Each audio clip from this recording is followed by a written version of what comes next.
పాకిస్తాన్ గురించి మాట్లాడారు కదా, పాకిస్తాన్ ప్రభావం ఎంత ఉందంటారు ఈ విషయంలో? బంగ్లాదేశ్లో జరిగిన సంక్షోభంలో 3 దేశాల ఇన్వాల్వ్మెంట్ ఉందని అనుమానం. ఎవరు అనేది ఎవరు బయటకు వచ్చి ఎవరు చెప్పరు ఇట్లాంటి విషయాలు. పాకిస్తాన్కి అనుకూలమైన వర్గం ఏదైతే ఉందో మత ఛాందసవాదులు, వాళ్ళు ఐఎస్ఐ ఇచ్చే డబ్బులతో ఐఎస్ఐతో కలిసి పనిచేస్తున్నారు. వాళ్ళు ఎవరు? జమాతే ఇస్లామీ అనే ఒక సంస్థ ఉంది. ఈ సంస్థ ఇప్పటిది కాదు, 1947 కంటే ముందు నుంచే పనిచేస్తుంది. అంటే భారతదేశం, అఖండ భారతదేశం ఉన్నప్పుడు తూర్పు పాకిస్తాన్, పశ్చిమ పాకిస్తాన్ అనేది ఏమీ లేనప్పుడు మొత్తం భారతదేశం ఎక్కడి నుంచి ఆఫ్ఘనిస్తాన్ బార్డర్ నుంచి మొదలు పెడితే బంగ్లాదేశ్ వరకు, ఇప్పుడు మనం బంగ్లాదేశ్ అంటున్నంత వరకు మొత్తం ఒకే దేశంగా ఉండేది. అప్పుడే ఈ జమాతే ఇస్లామియా అనే సంస్థ ఏం చేసిందంటే ముస్లింలకు ఒక ప్రత్యేక దేశం కావాలి అని ఉద్యమించేది. ఇది ఆల్ ఇండియా ముస్లిం లీగ్ అనేదేమో పొలిటికల్ పార్టీ, ఇదేమో ఒక సంస్థ.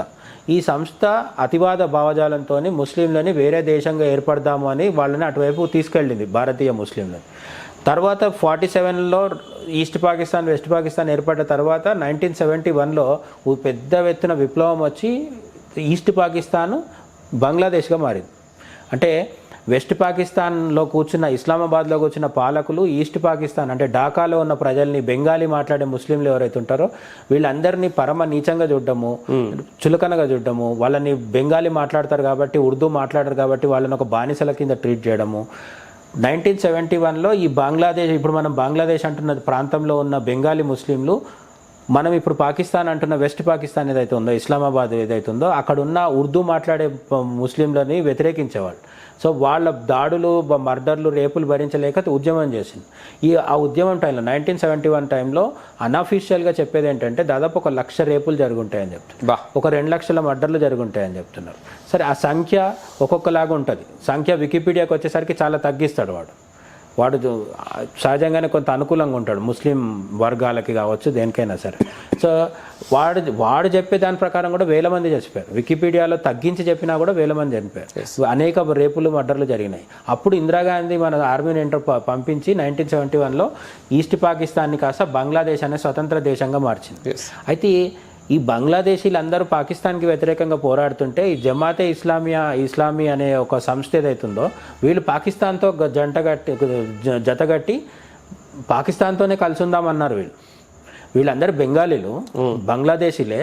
వాళ్ళ సాటి ప్రజలు పాకిస్తాన్కి వ్యతిరేకంగా పోరాడుతుంటే, వాళ్ళ మీద మర్డర్లు, రేపులు జరుగుతుంటే వీళ్ళు పాకిస్తాన్ సైన్యానికి హెల్ప్ చేసి ఎవరెక్కడున్నారో పట్టించేటోళ్ళు అనమాట. ఓకే, ఏది 1971లో హిందువులని, ముస్లింలను కూడా వీళ్ళు పాకిస్తాన్ సైన్యానికి ఇచ్చి అప్పచెప్పి వాళ్ళు చావడానికి కారణమయ్యేవాళ్ళు అనమాట.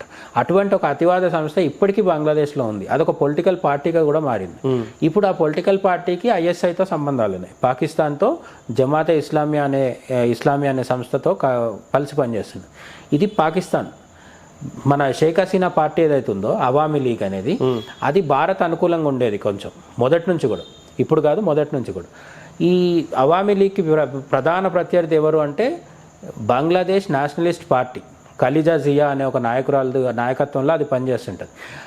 ఈ బంగ్లాదేశ్ నేషనలిస్ట్ పార్టీ ఎవరికి అనుకూలం అంటే చైనాకు అనుకూలం. ఓకే, ప్రస్తుతం అమెరికాతో కూడా కలిసి పనిచేస్తుంది. ఇది ఎందుకు అంటే ఏదో ఒక విధంగా షేక్ హసీనాని దించేయడం వీళ్ళ టార్గెట్. సో ఖలీజా జియా అనే నాయకురాలు మన దగ్గర ఎట్లయితే ప్రతిపక్షాలు మోడీకి వ్యతిరేకంగా లండన్లో పోయి, అమెరికాలో పోయి మా దేశంలో కలుగజేసుకోండి, మేము మా దేశంలో మోడీ నియంతృత్వాన్ని తొలగించడానికి మీరు హెల్ప్ చేయండి అని అమెరికాను అడుక్కు తింటున్నారో మన నాయకులు, పర్టికులర్లో ఒక నాయకుడు.